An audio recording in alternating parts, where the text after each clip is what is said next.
Hello friends, big బాస్‌లో ప్రేమాయణం నడుపుదాం అనుకున్న యష్మి, గౌతమ్ అయితే అది కుదరక ఎవరి దారి వారు చూసుకున్నారు. ఆ తర్వాత నుంచి ఇంకా వీళ్ళిద్దరి మధ్య ఎప్పుడు చూసినా గొడవలే గొడవలు. నిఖిల్‌ని జెలస్ చేయడానికి యష్మి అయితే గౌతమ్‌ని లవ్ చేసినట్టే యాక్ట్ చేసిన విషయం మనందరికీ తెలిసిందే. అలాగే గౌతమ్ కూడా కొంచెం సిన్సియర్‌గా చేశాడు, కానీ కొంచెం గేమ్ గురించే లవ్ ట్రాక్ నడిపినాడన్న సంగతి కూడా మనందరికీ తెలిసిందే. అయితే బిగ్ బాస్ నుంచి బయటకు వచ్చిన తర్వాత ఎవరి పని వాళ్ళు చేసుకుంటూ బిజీగా ఉన్న సంగతి మనందరికీ తెలిసిందే. యష్మి, నిఖిల్, పృథ్వీ, ప్రేరణ వీళ్ళందరూ కలిసారు కానీ గౌతమ్ అయితే వీళ్ళెవరితోని కలవలేదు. అలాగే యష్మి, గౌతమ్ అయితే ఇప్పటి వరకు ఇన్‌స్టాగ్రామ్‌లో కూడా ఫాలో అయితే చేసుకోలేదు. అయితే వీళ్ళిద్దరికీ బిగ్ బాస్‌లో జరిగిన గొడవలు చాలవు అన్నట్టు ఇంకా గొడవ పడాలని ఉందో ఏమో మరి. అందుకనే ఇంకా ఇన్‌స్టాగ్రామ్‌ని వేదికగా చేసుకొని ఇన్‌స్టాగ్రామ్‌లో అయితే ఇద్దరు స్టోరీల మీద స్టోరీలు పెడుతూ ఇంకా గొడవకైతే రెడీ అయిపోయారు.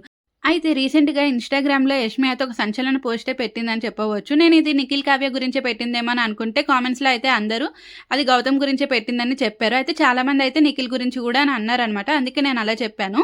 అయితే ఫస్ట్ అయితే గౌతమ్ తన ఇన్‌స్టాగ్రామ్‌లో తన ఫోటో పెట్టి రాధిక రాధిక ఆ సాంగ్ అయితే పెట్టాడనమాట. ఇంకా ఆ స్టోరీ చూసిన యష్మి అయితే వీడు నా గురించే పెట్టినట్టున్నాడే అనేసి ఇంకో స్టోరీ అయితే పెట్టేసింది. నాకు మీ లైఫ్‌లో విలన్ అవ్వడానికి ఎలాంటి అభ్యంతరం లేదు. ఎందుకంటే మీరు నా దృష్టిలో జోకర్‌లు అని పెట్టగా, ఇంక మన గౌతమ్ అన్న ఊకుంటాడా? గుమ్మడి పండు దొంగ ఎవరంటే భుజాల్లో తడుముకుంటే ఏంది కథలు, నా పిక్చర్ పెట్టుకుని పాట పాడుకుంటే ఏందిరా ఈ లొల్లి, జనాలు యేసుకునేది చాలా లేదా మైండ్‌లెస్ బిహేవియర్ అని పెట్టాడు. మన మన తెలంగాణలో బేజా ఫ్రై దొరుకుతుంది. అది తినురి, కొంచెం బ్రెయిన్ ఎదుగుదలకి మంచిది అనురి ఇంకా యష్మికైతే కౌంటర్ ఇచ్చాడు.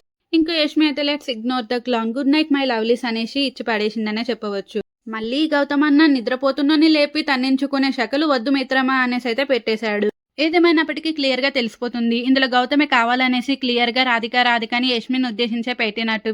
కొందరేమో తన మూవీ ప్రమోషన్స్ గురించి కావాలనే గౌతమ్ ఇలా చేస్తున్నాడు అని అంటున్నారు. మరి వీరిద్దరిలో ఎవరు కరెక్ట్, ఎవరు తప్పు అని అనుకుంటున్నారో కామెంట్ చేసి సబ్స్క్రైబ్ ప్లీజ్.